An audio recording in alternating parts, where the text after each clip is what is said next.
J'en ai jamais vu d'aussi grand. Il est énorme et magnifique.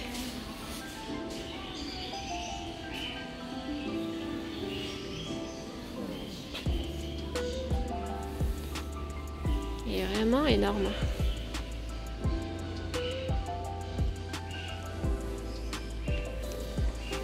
Ça sent quelque chose? Ça pue.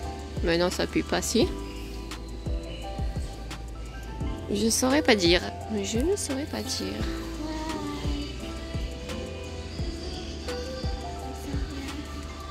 Elles sont trop belles, celles-là, j'adore. Tu as vu comment elles sont belles? Regarde, on dirait des têtes, là. Tu vois? Les deux yeux. C'est vraiment des belles plantes, les orchidées. C'est fascinant. Fascinant, fascinant.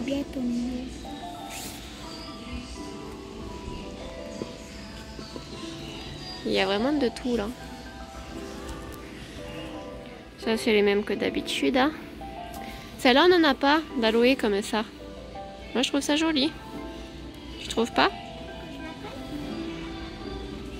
Je te dis juste... Non c'est gentil mon cœur mais... Je te dis juste que celle-là on n'en a pas. Regarde celle-là comme elle est belle. Regarde celle-là. Ah celle-là aussi c'est pas. Ça c'est un aworsia et ça c'est une aloe. 1,99 €. Ça tu peux t'en acheter une hein.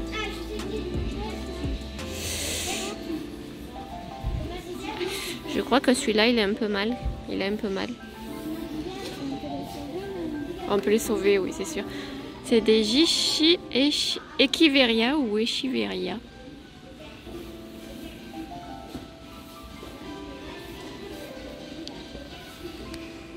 Il est énorme. Tu as vu? Ils sont grands.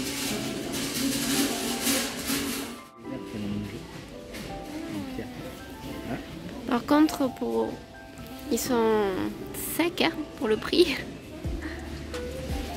C'est une variété de cactus, ça? Mais c'est pas naturel. Ben je sais pas si c'est trafiqué. Oh là, elle a soif celle-là. Elle est toute fripée. Hein. Je sais pas si... Enfin c'est naturel oui, mais je sais pas si c'est trafiqué.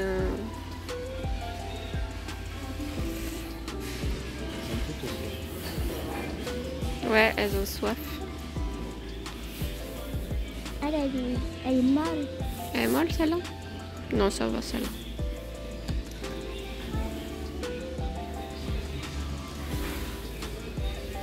Les couleurs sympas.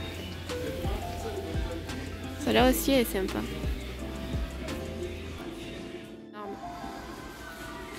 339 € aussi.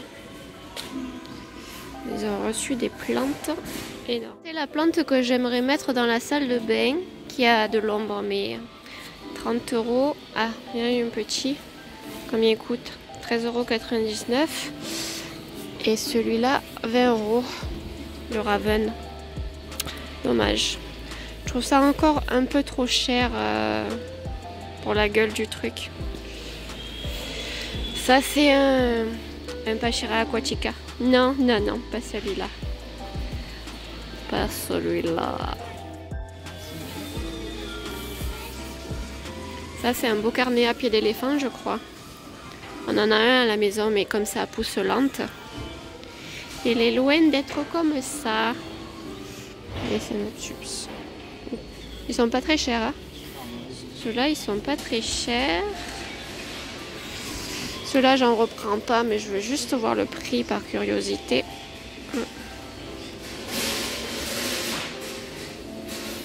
Si je la prends, papa, il peut brûler ça. Ouais, mais c'est trop joli, on va pas le mettre dans la cheminée. Bah, on attend que tu nous fasses des choses. Hein. On attend. Ouais. Solo. J'en ai déjà vu, mais je me rappelle pas le nom. Des calcéolaires. C'est trop mignon. Ouais. Je peux la prendre. Ben, ça coûte 7 €, c'est toi qui vois. Hein. Je sais même pas si tu en as, si tu as 7 €. Tu peux, mais il faudra vérifier à la maison comment ça s'entretient parce que je sais pas du tout. Et c'est trop beau. J'adore. Ok, la fête, elle est trop belle. Ah, il y a la blanche derrière, elle est encore plus jolie. Moi, je préfère la rose.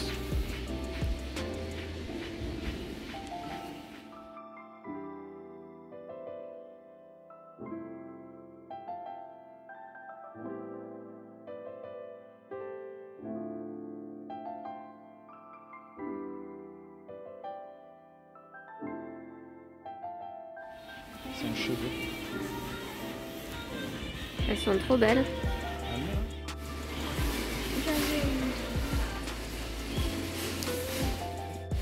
Ça me plairait bien d'en avoir un jour.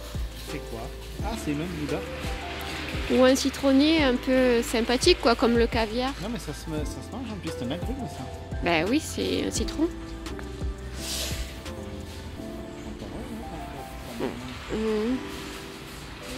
C'est quand la période? Ben, je sais pas s'il y a une période. Mais il faut un gros bac. Pas spécialement, non?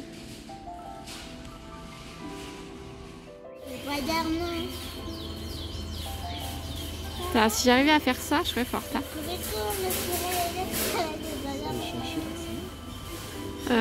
Non, c'est pas une chinchilla, ça. C'est les autochtones. Autochtone? Le gars, il est en forme. Mon gars, on est dimanche, calme-toi. Mais non. Il veut rentrer, mais... Tu te trompes, tu te trompes. Je suis dégoûtée. Ma Monstera Borsigiana variegata est morte. J'étais hyper contente parce que j'avais acheté cette bouture sur le Bon Coin, 35 € la feuille. Et elle m'avait fait 3 belles feuilles. Et puis elle a été attaquée par les trips. J'ai cru qu'elle allait repartir, mais non en fait. Elle a moisi dans le pont. Pourtant il n'y avait pas tant d'eau que ça, quoi. Donc c'est vraiment à cause des trips. Je suis trop dégoûtée. Entre ma taille constellation et ma Borsigiana variegata. Ben voilà, mes 2 plantes les plus chères sont mortes. Et ça me donne vraiment pas envie de réessayer les variegations parce que c'est vraiment trop fragile, quoi. Dégoûtée.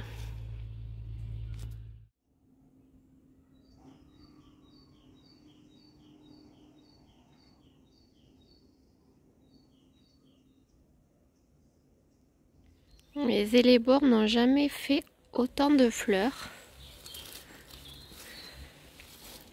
C'est parce que l'année dernière, elles étaient en train de mourir, en train d'étouffer dans une jardinière en bois. Et je les avais replantées dans ce bassine en plastique parce que j'avais que ça. Elles étaient vraiment pratiquement mortes. Et cette année, ben, elles me le rendent bien. Elles sont vraiment magnifiques. Les fleurs sont super nombreuses.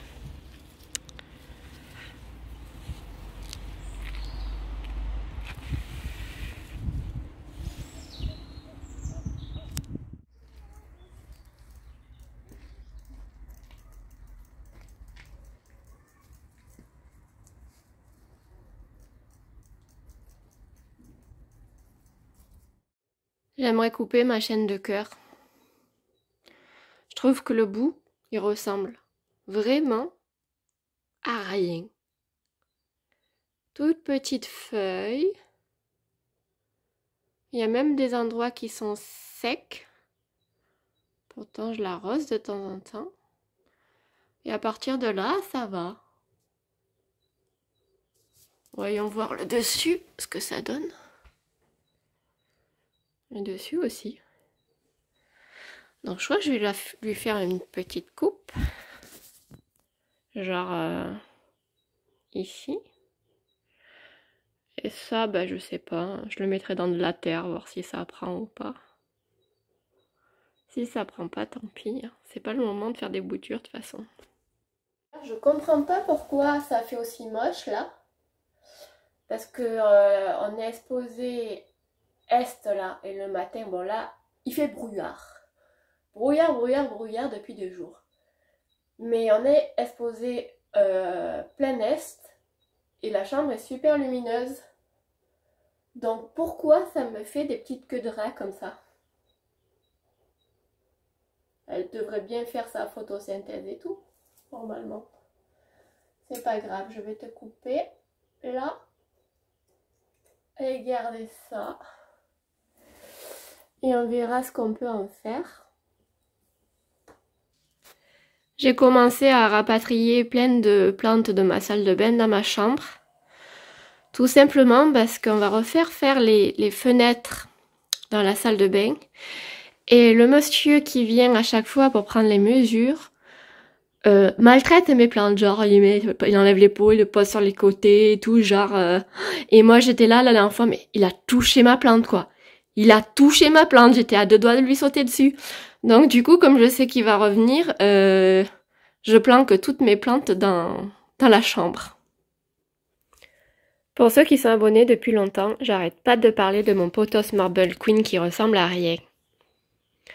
On m'a dit, il a beaucoup de blanc, il faudrait plus de lumière, donc je l'ai mis carrément collé à la fenêtre. Et vous voyez, il a 3 feuilles, il me désespère ce chose. Si quelqu'un le veut, je donne quoi le truc. J'en peux plus. Je n'en peux plus de celui-là. Je pense que c'est lui spécifiquement. Je suis sûre que j'aurais un autre Marble Queen et il aurait fonctionné. Mais je pense que c'est cette bouture qui déconne un peu. C'est pas possible que le gars, avec la lumière qu'il a, il prenne pas quoi. Quand la bouture à la base elle est pas top, ça veut pas, hein.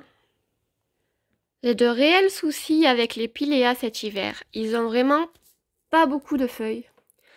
Dites-moi, vous, comment vont vos piléas parce que franchement, les miens, ils font peine. J'en ai 2 comme ça et un dont je vous parle souvent qui a réversé, c'était un Morito. Et les gars, ils sont moches, mais moches. Et j'aimerais savoir, vous, l'hiver, si...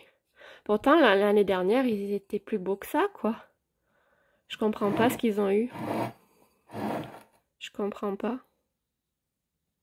Ma foi, si vous avez la réponse à la question, je suis preneuse. Ça fait plus fourni, hein? C'est beaucoup mieux. Celle-là aussi derrière, elle est magnifique. Elle a bien poussé la Pallida. Je change de l'eau à la Monstera Deliciosa que j'avais mise en eau. Regardez les racines de malade qu'elle m'a faites, quand même. C'est impressionnant, hein? Je pense qu'au printemps, je vais la remettre en terre, parce que c'est que de l'eau, j'ai rien mis dedans. Je vais la remettre en terre, et là, regardez, elle m'a fait une petite feuille. Mais bon, il faudrait quand même que je lui change l'eau, et là, j'ai trop la flemme, je suis trop fatiguée, et ça a l'air super lourd. Donc ça va attendre un petit peu. Je vous donne des nouvelles de mon Philodendron Astatum Silver. Alors à la base les boutures étaient en eau, puis les tiges commençaient à moisir. Et donc je les ai plantées en terre. Les 2 parce que... Non. Celle-là c'est celle que j'avais coupée. Celle-là elle était en eau et celle-là elle était... Ah ben, il y a encore du vert, il y a encore de l'espoir. Voilà. Je les ai mises avec l'autre et pour l'instant ça tient le coup. Je sais pas si ça va rester encore longtemps comme ça. Ce matin nous sommes allés à Super U et vu qu'il faisait 16 degrés, que ça sent le printemps, j'ai eu trop envie d'acheter des plantes. Et il n'y avait que ça qui était sympathique. Donc j'ai craqué pour la Primevère Sweet Kiss à 3,90 €. J'ai pris la violette et ma fille a pris la blanche et rose. Je connaissais pas cette variété. Il paraît que c'est une variété qui est faite pour les gens qui sont allergiques aux primevères. Que celle-là, ils peuvent toucher. Je savais absolument pas que des gens pouvaient être allergiques spécialement à la primevère. Mais bon, ça m'étonne pas. Hein, on peut être allergique à tout. Donc voilà, j'ai décidé de la rempoter parce que j'ai vraiment envie de jardiner. Ça me manque en ce moment. Je vois qu'il y a un petit bug sur ma vidéo. C'est très dommage. Donc j'ai récupéré de la terre de mon jardin, ça nécessite pas forcément un terreau spécial. Et j'ai replanté ma plante dans un pot en terre. Je trouve que c'est quand même mieux. Ça sèche plus facilement.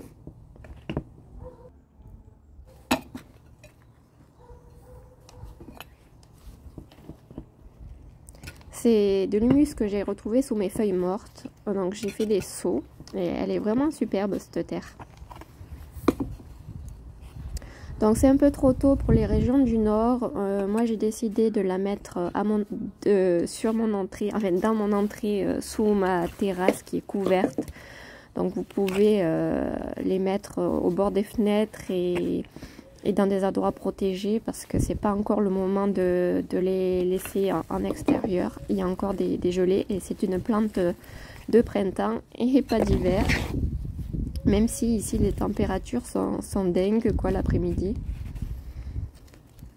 Il n'y a pas trop de gelée le matin, même si je gratte un peu la voiture, c'est rien d'exceptionnel comparé à l'année dernière où il faisait moins 7 degrés. Là, si on a du 0 ou moins 1, c'est le bout du monde. Je suis allée voler un peu d'eau aux poissons pour pas mettre de l'eau chlorée.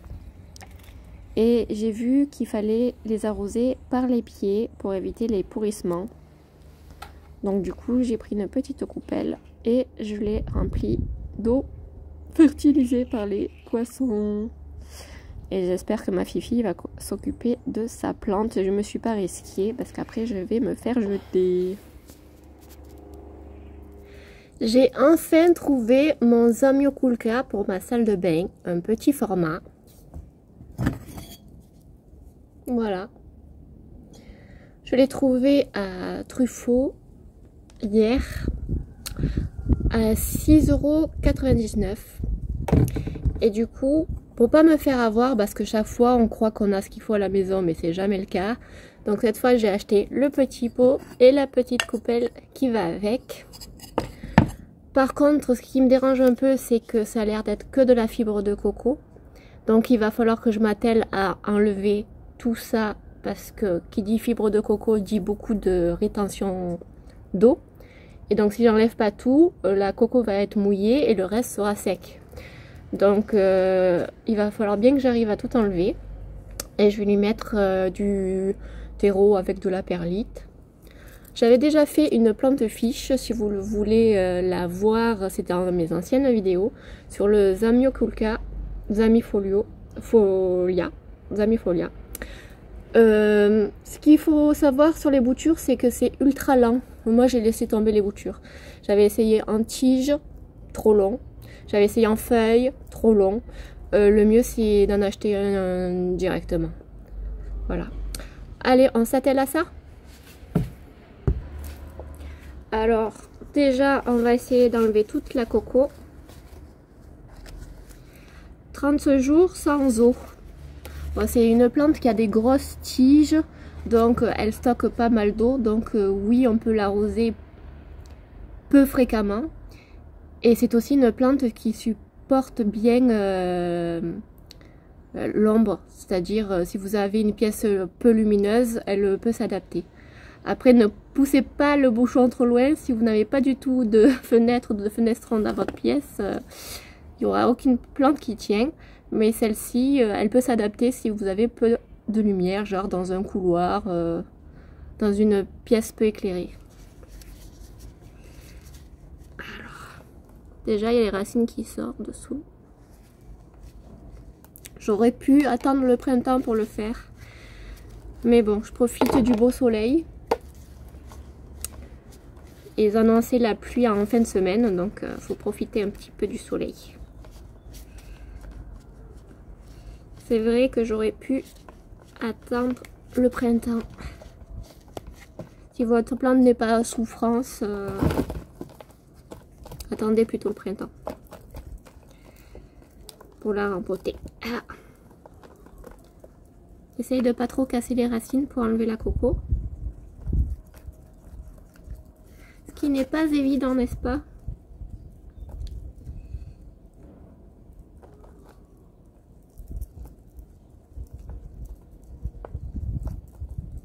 essayez d'enlever un maximum. Comme je vous dis, après, avec le terreau va sécher, la coco va rester humide et ça risque de faire pourrir les racines.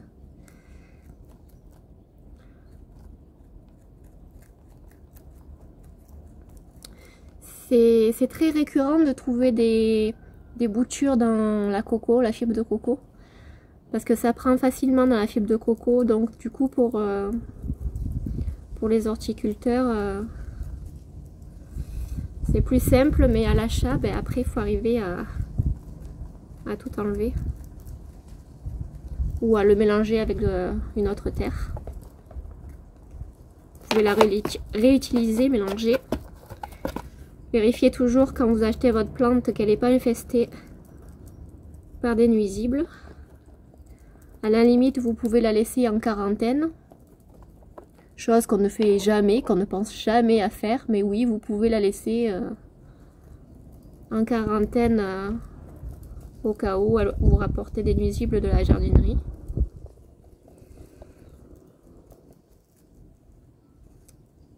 Je pense que c'est le mieux que je puisse faire là. J'ai encore essayé de la secouer un peu. Mais comme c'est des boutures et que c'est fragile, ouais, je pense que je vais laisser comme ça. Allez, je vais préparer mon mélange maintenant. Donc, je vais faire terreau perlite et un peu de billes d'argile au fond aussi.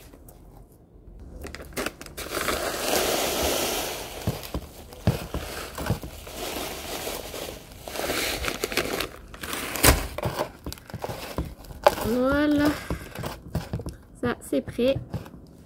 Et voilà, je lui ai donné une petite douche avec l'eau du bassin. J'ai gardé la petite étiquette pour le fun. J'ai plus qu'à le placer à l'intérieur.